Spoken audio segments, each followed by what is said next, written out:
안녕하세요. 어플리케이션 보안 제2강 이메일 보안에 대해서 이번 시간에 같이 학습해 보겠습니다. 목차입니다. SMTP에 대해서 배우고요. 그 다음에 PEM에 대해서 학습하고, 그 다음에 PGP라는 것에 대해서 학습하도록 하겠습니다. 그리고 매일 이제 암호화 전송 방법인 이제 민에 대해서 한번 학습을 하고요. 그 다음 이제 스팸 메일 보안 대응 기술에 대해서 살펴보도록 하겠습니다. SMTP입니다. 그래서 약자가 심플 메일 트랜스퍼 프로토콜의 약자입니다. SMTP는 인터넷에서 메일을 보내기 위해서 이용되는 프로토콜이다 라고 이제 생각하시면 되고, 가장 이제 단순한 심플 메일, 말 그대로 이제 단순한 전송 프로토콜이다 라고 이해하시면 되겠습니다. 그래서 이제 밑에 구성도를 보시면 이제 A에서 B쪽으로 이제 메일을 보낼 때 랜이라든지 WAN을 통해서 그 메일 서버를 통해서 인터넷 이제 망이죠. 공중망을 통해서 다른 쪽 이제 수신 쪽 서버로 연결하고요. 수신 쪽 서버에서 메일 서버에서 다시 이제 어, B쪽 노드로 이제 전송이 되는 그런 형태가 이제 SMTP고, 그때 이제 여기 이 구간을 이제 SMTP 구간으로 이제 지정하게 됩니다. 그래서 이제 메일을 이제 한마디로 이제 메일을 보내기 위한 이제 프로토콜이다 라고 이제 생각하시면 되겠습니다. 그런 이제 SMTP 프로토콜의 기본 명령어들을 한번 살펴보겠습니다. 그래서 첫 번째가 이제 헬로가 있습니다.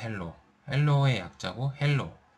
클라이언트는 이제 SMTP 서버에 헬로 명령어를 이제 전송을 하게 되고요. 전송을 하게 되면 SMTP를 이제 식별하고 대화를 이제 시작하게 됩니다. 그리고 이제 메일 from이라고 해서 보낸이의 메일 주소를 지정하게 되고요. 그 다음에 이제 RCPT2라고 해서 받는 이 메일 주소를 이제 지정을 하게 됩니다. 주어진 이제 전자메일 메시지에 대해 여러 번 이제 반복하여 메시지를 전달하는 그런 역할을 이제 하게 되고요. 그 다음 이제 데이터가 있습니다. 데이터는 메시지 본문 내용의 전송 시작, 말 그대로 이제 메시지 본문 내용의 전송 시작을 하게 되겠고요. 그 다음에 이제 데이터 명령이 클라이언트에서 서버로 전송된 후 서버는 354 응답 코드로 응답을 하게 됩니다. 그리고 그 후 메시지 내용을 서버로 전송하는 그런 역할을 하게 되고요. 그 다음에 이제 RSET라는 게 있습니다. 리셋이죠. 그래서 리셋 명령이 사용하게 되면 전자메일 서버로 보내지면 현재 메일의 트랜잭션을 중단하는 역할을 하게 됩니다. 그리고 VRFY라고 해서 verify라고 해서 서버에 지정된 사용자 이름이나 사서함이 유효한지 확인 요청을 보낼 때 사용을 하게 되고요. 그 다음에 이제 NOOP라고 해서 No Operation, 서버가 연결되고 있고 클라이언트와 통신할 수 있는지 확인할 때 사용을 하게 됩니다.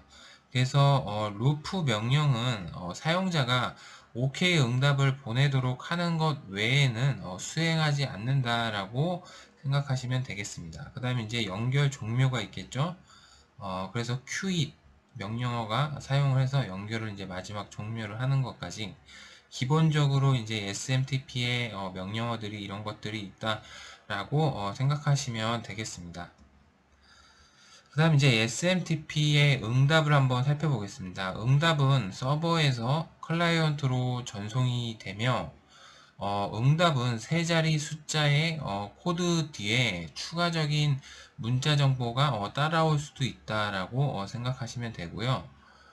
그 다음으로는 이제 POP3, 포스트 오피스 프로토콜 버전 3에 대해서 한번 살펴보겠습니다. 이 프로토콜은 이제 간단하지만 기능상의 제약이 이제 존재하게 되고, 클라이언트 POP3 소프트웨어는 수신자 컴퓨터에 설치가 되게 되겠고요. 서버 POP3 소프트웨어는 메일 서버에 설치가 된다 라고 이제 생각하시면 되겠습니다. 그리고 IMAP4 버전 4가 있는데 인터넷 메일 액세스 프로토콜 버전 4입니다. IMAP4는 이제 POP3와 이제 비슷하거나 더 많은 기능을 가지며 복잡하게 구성이 되었다라고 이제 생각하시면 되겠습니다. 그 다음 이제 이메일 콘텐츠에 대한 이제 보안을 위한 기술들을 한번 살펴보겠습니다. 그래서 PEM이라고 해서 프라이버시 인핸시드 메일 ITF에서 인터넷 드래프트로 이제 채택한 기밀성, 인증, 무결성, 부인 방지를 이제 지원하는 이메일 보안 기술이라고 생각하시면 되고요. 그 세 가지, 그 이제 이메일 콘텐츠 보안에 세 가지가 있는데 이제 한번 살펴보면 어, PEM과 PGP, YesMin이라는 이 세 가지를 한번 비교해서 살펴보겠습니다. 그래서 개발자들은 어떤 개발사가 했는지 한번 살펴보고요.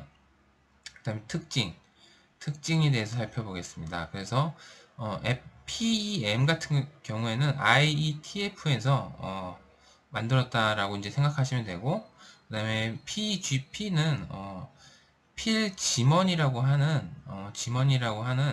사람이 이제 만들었고, 예스민이라는 것은 ISA 데이터 시큐리티라는 회사에서 만들었다라고 이제 생각하시면 되겠습니다. 그래서 각각의 특징을 한번 살펴보면, PEM 같은 경우에는 집중화된 키 인증 방식을 이제 채택을 하고 있고요. 인터넷 표준안 구현하기가 어렵고 높은 보안성을 제공하게 됩니다. 그래서 군사용이라든지 금융계에서 사용을 한다 라고 생각하시면 되고, PGP는 분산화된 인증이 가능하고 응용 프로그램 구현이 용이성, 그 다음에 일반 용도의 보안성을 이제 제공하게 됩니다.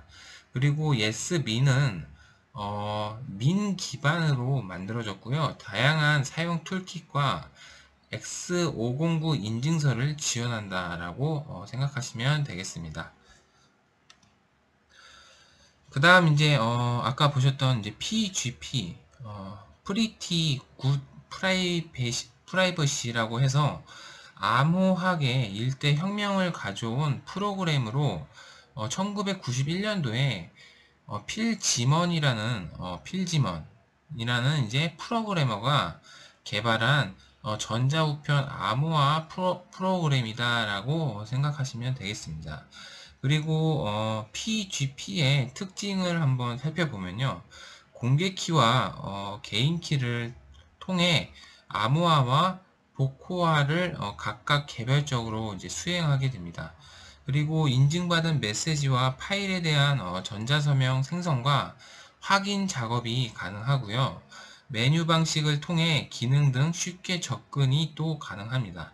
그리고 다양하게 사용되는 이메일 애플리케이션 플러그인을 사용 가능하다라고 이런 특징들을 이제 PGP가 갖는다라고 생각하시면 되겠습니다.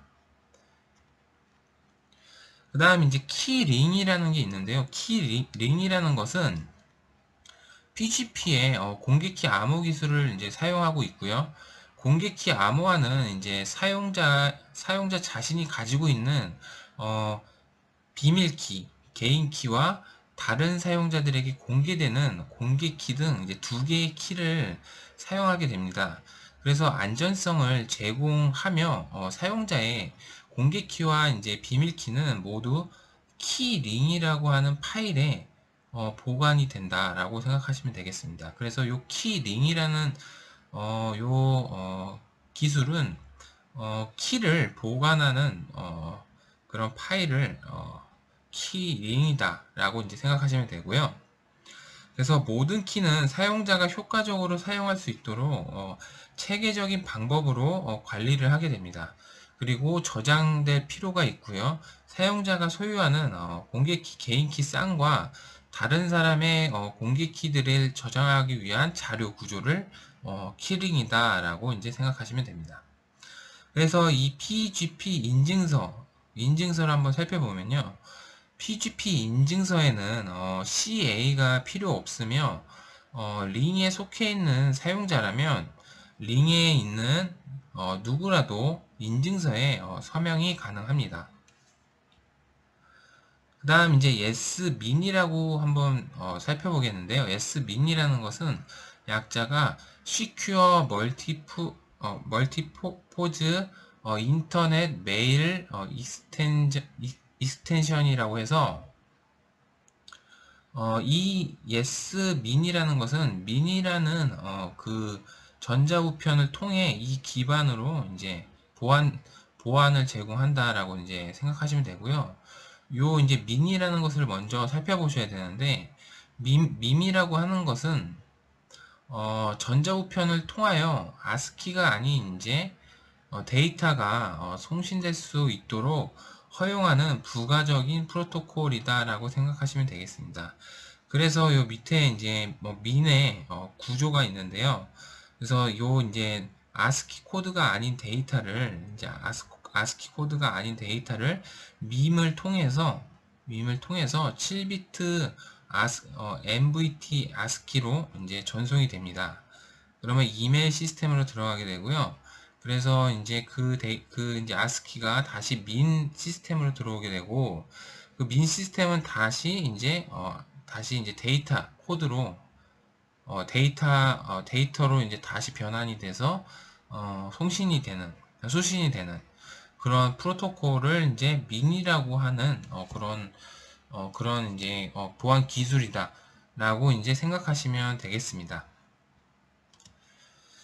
그 밈의 이제 헤더 부분을 한번 살펴보겠습니다. 밈은 변환 인수를 정의하기 위해 원래의 전자 우편 헤더 부분에 이제 추가될 수 있는 5개의 헤더로 이제 규정을 하게 되는데요. 그 첫 번째가 민의 버전이 되겠습니다.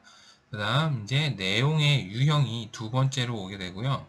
그 다음 이제 내용 전달 인코딩이 오게 되고, 그 다음에 내용의 ID, 그 다음에 내용의 기술, 이런 식으로 이제 민의 헤더를 5개의 헤더로 규정을 한다라고 이제 생각하시면 되겠습니다. 그 다음 이제 SMIM에 대해서 한번 살펴보겠습니다. 그 기존 밈에 secure라는 단어가 추가된 거고요.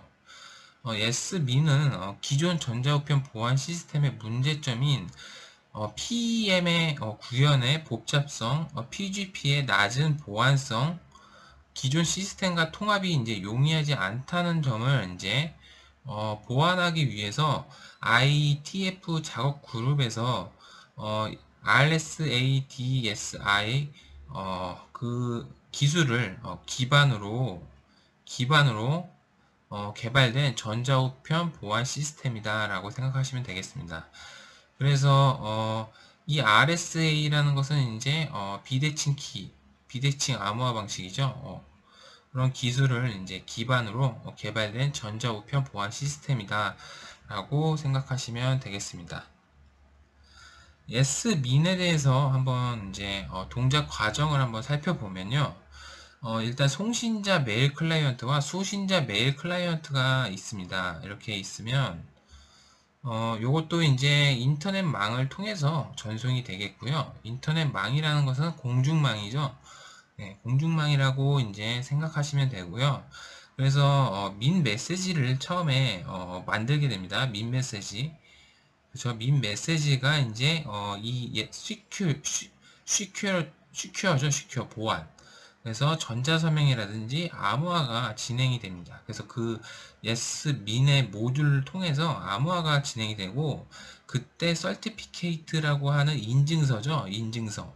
그래서 이 인증서는 아까 이제 잠깐 설명드렸는데, yes 민은 X509 버전 3의 규정을 준수하여 공개키 인증서를 사용하게 됩니다.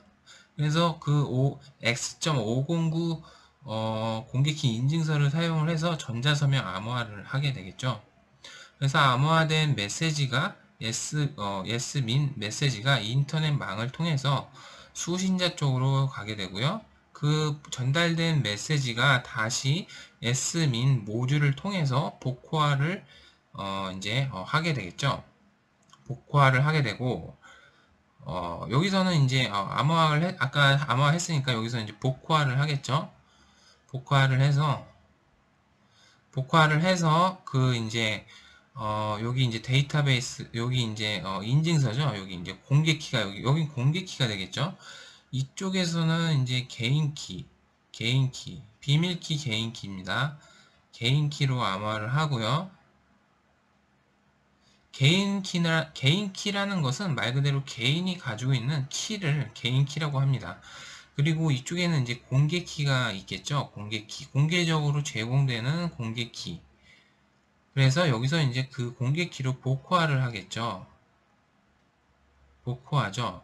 복호화를 하면 이제 요 중간 단계에서 그 암호화된 메시지는 다른 사람에 의해서 탈취가 되더라도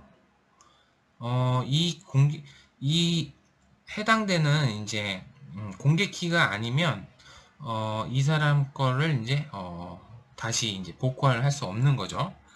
이런 식으로 이제 비대칭 키, 이 개인 키와 또 공개 키는 키가 다른 키입니다. 그렇게 이제 제공이 되고, 그래서 이제 공개 키로 복구를 해서 다시 그 민 메시지를 확인하는 이런 방식들을 이제 메일에서 이제 많이 사용을 하죠. 그래서 이제 뭐 전자봉투라든지 전자메일이라든지 뭐 이런 부분에서 이제 이런 이제 개인 키와 공개 키를 이용한 암호화 방식을 통해서 메일을 송수신한다거나 이런 이제 보안적인 부분을 많이 이제 보완을 하게 된다고 이제 생각하시면 되겠습니다.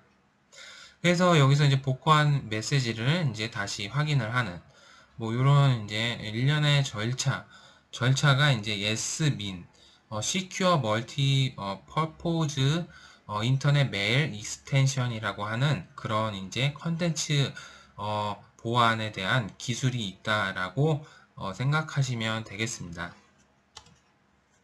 그 다음 이제 yes min에 대해서 서비스를 한번 살펴보겠습니다. 서비스는 첫 번째가 디지털 서명이 있습니다. 디지털 서명. 그래서 RSA SHA-256이죠. SHA-256은 이제 해시 함수라고 이제 생각하시면 되고요. 그 이제 해시 함수로 이제 메시지 해시 코드를 생성하게 됩니다. 그리고 메시지를 암호화하게 되죠. 메시지 암호화할 때는 AES라고 하는 그 암호화 방식이 있죠. 그 암호화 방식을 사용을 해서 세션 암호화를 이제 하게 되고요. 그 다음에 세션 키를 수신자의 공개 키를 이용을 해서 RSA 암호화를 하고 메시지에 포함을 하게 됩니다. 그리고 압축을 하게 되죠. 그래서 메시지를 압축하여 저장하여 전송을 하게 되고요. 그 다음 이제 이메일 호환성이라고 해서 레디스 64로 변환, 일반적인 이제 이 알고리즘을 이제 사용을 해서 이메일 응용이 이제 투명하도록 암호화된 메시지를 아까 이제 살펴본 것처럼 레디스죠, 레디스 64로 변환을 하여서 아스키 스트링으로 만들게 된다 라고 이제 생각하시면 되겠습니다. 그래서 S민이라고 하는 그런 이제 서비스에서 이런 이제 주요 기능들 네 가지를 이제 제공을 한다 라고 이제 생각하시면 되고, 이 기능들에서 이제 각각의 사용하는 알고리즘들을 기억해 주시면 되겠습니다. 그 다음 이제 스팸 메일 메일의 대응 방안에 대해서 한번 살펴보겠습니다. 스팸 메일이라는 것은 이제 한 번쯤 다 이제 받아 보셨을 텐데, 메일을 가지고 있으신 분들은 그런 스팸 메일은 어떤 식으로 이제 대응할지 살펴보면, 일단 네 가지로 이제 분류를 하게 됩니다. 그래서 메일 서버 수신 차단, 그 다음 이제 메일 서버 보안, 메일 클라이언트 보안, 이렇게 이제 세 가지죠. 네 가지가 아니라 세 가지로 이제 크게 분류해서 살펴보면, 첫 번째 메일 서버 수신 차단을 한번 살펴보면요. 대응 방법으로 컨텐츠를 이제 필터링하는 방법이 있겠습니다. 그리고 송신자 필터링을 하게 되고요. 네트워크 레벨에서 필터링을 하게 되죠. 그래서 요 말 그대로 요건 이제 컨텐츠를 필터링 하는 것이고요. 이 송신자 필터링은 말 그대로 송신자가 누구인지에 대해서 필터링을 해서 걸러낸다는 거죠. 잘못된 사용자가 들어왔을 경우에 거부를 한다는 거죠. 그 다음에 이제 네트워크 레벨의 필터링은 말 그대로 네트워크 레벨, 그러니까 이제 메일이 전송이 될 때 공중망이죠. 공중망 이거 네트워크 망에서 필터링을 해서 차단을 한다라고 이제 생각하시면 되겠습니다. 그 다음에 발송량 기준으로 차단을 하게 되죠. 많이 발송되는 메일 같은 경우에 차단을 한다거나, 일정 시간 이후로는 이제 받질 않는다거나, 요게 이제 시간대별 차단을 한다거나, 그런 방법으로 메일 서버를 이제 수신을 차단하는 그런 방법이 있다라고 생각하시면 되겠습니다. 그래서 컨텐츠 필터링을 한번 좀 더 상세하게 살펴보면요. 메일의 헤더 정보, 제목, 메시지 내용에 특정 단어 및 문장 패턴을 검색하여 차단하는 그런 방법이고요. 그 다음에 이제 송신자 필터링은 송신자 IP, 송신자 메일 주소, 송신자의 URL이죠. URL 등의 정보를 포함한 스팸 발신처 블랙리스트를 관리를 하게 됩니다. 그리고 네트워크 레벨은 패킷을 필터링을 하게 되고요. 그 다음에 이제 발송량 기준 차단은 기준 시간 동안 특정 용량 이상의 메일 수신 시 이후 수신 메일을 차단하는 그런 역할을 하게 되고요. 그 다음에 이제 시간대별 차단. 시간대별로 업무 시간에 업무용 송신 메일 외에 외부 메일을 차단하게 되겠습니다. 그 다음 이제 메일 서버의 보안으로는 릴레이 스팸 방지와 안티 스팸 솔루션을 도입을 하는 그런 대응 방법이 있겠고요. 릴레이 스팸 방지라는 것은 액세스 DB를 통해 송신자별 릴레이를 허용 여부를 설정하는 기능이다라고 생각하시면 되고, 안티 스팸 솔루션 도입은 별도의 스팸 차단 전용 보안 솔루션을 도입을 하게 됩니다. 말 그대로 이제 보안 솔루션을 도입을 해서 서버에다 설치를 하는 거죠. 그래서 운영을 한다라고 생각하시면 되고요. 그 다음 이제 메일 클라이언트 쪽에서 클라이언트 보안을 살펴보면 컨텐츠를 필터링 한다거나 송신자를 필터링 하는 그런 방법이 있겠습니다. 그래서 특정 단어가 포함된 필터링 규칙을 적용을 하게 되고요. 콘텐츠 필터링 같은 경우에는 이제 특정 단어를 걸러내게 되겠죠. 그리고 송신자 필터링은 수신 거부 등의 별도의 블랙리스트를 관리를 또 해서 향후 메일을 수신 시 차단을 하는, 한마디로 이제 블랙리스트 관리를 해서 그 사람 메일이 들어오면 차단을 해버리는 그런 방법이 되겠습니다. 그 다음에 이제 샌드 메일이라는 것을 살펴보겠습니다. 샌드 메일은 인터넷 전자메일의 표준 규약인 SMTP 심플 메일 트랜스퍼 프로토콜을 통해 메일 서비스 기능이고요. 그 각각의 이제 그의 샌드 메일의 파일 디렉토리를 한번 살펴보면 이런 식으로 이제 그 유닉스 리눅스 기준으로 이런 식으로 이제 디렉터리 밑에 이제 그 각각의 이제 뭐 데몬 파일이라든지 샌드 메일의 주 데몬 파일은 USR 빈 샌드 메일 그 안에 이제 주 데몬 파일이 있다거나, 그 다음에 이제 USR 빈 메이크 맵이라고 하는 폴더 안에 샌드 그 당연히 이제 폴더 명에서 알 수 있듯이 맵 생성 실행 파일, 액세스, 버추얼, 유저 등의 그런 이제 정보들이 있겠고요. 그 다음 이제 수풀 MQ죠, MQ. 수풀 MQ는 이제 Q라는 메모리 이제 디렉터리 메일을 일시적으로 이제 Q 단위로 이제 Q 메모리라고 해서 이제 이렇게 이제 선형적이죠. 선형적인 이제 메모리 구조죠. 직선 모양의 차례대로 이제 들어오는 대로 메모리에 저장되는 Q. 그 메일 그 Q 구조로 이제 일시적으로 저장하는 메일을 저장해서 숲을 저장해서 이제 버퍼 기능을 하는 거죠. 그런 이제 디렉토리가 이게 있겠고요. 그 다음에 이제 바스풀 메일이라는 그 폴더에는 개별 메일 사용자에게 도착한 메일을 보관하는 디렉토리, 사용자별로 별도의 메일 파일을 이제 존재하게 되는, 그러니까 말 그대로 이제 개별 메일 사용자에게 도착한 메일을 보관한다라고 이제 생각하시면 되겠고요. 그 다음에 etc 폴더 밑에 메일 액세스 폴더에 이제 보시면 릴레이 제한 및 설정 파일이 이제 여기 이제 있겠고요. 그 다음에 이제 etc 메일 send mail.cf send 메일 설정 파일이 여기 있겠습니다. 각각의 이런 디렉토리별로 이제 한번 실제로 이제 접속해서 확인도 한번 해보시기를 이제 바라겠습니다. 그 다음에 이제 etc 메일 액세스를 이용한 스팸 메일 방지 기법이 있겠습니다. 아까 전에 보셨던 etc 메일 액세스, 아까 전에 이제 액세스라고 이제 있었죠. 여기 릴레이 제한 및 설정 파일이 이제 보관되는 그 이제 폴더를 이용을 해서 악의적인 이제 스팸 메일을 방지하는 기법을 한번 살펴보겠습니다. 그래서 제어 옵션, 파일의 설정 제어 옵션을 한번 살펴보면요, 이 액세스 파일에 제어할 수 있는 옵션들을 살펴보면, 첫 번째가 이제 릴레이가 있겠습니다. 릴레이가 있겠고요. 릴레이는 메일에 릴레이를 허용할 때 사용을 하겠고요.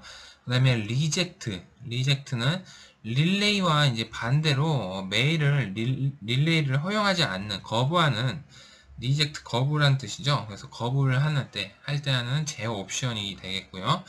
그 다음에 디스카드는 메일을 받은 후 폐기할 때 사용하겠고요. 그 다음에 OK는 조건 없이 허용.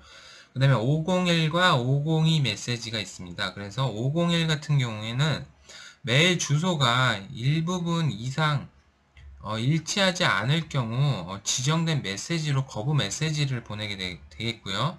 그 다음에 502 메시지는 발신 메일 주소에 호스트명이 없을 경우에 메일을 받지 않음이라고 이제 생각하시면 되겠습니다. 감사합니다. 이번 시간 여기까지 하겠습니다.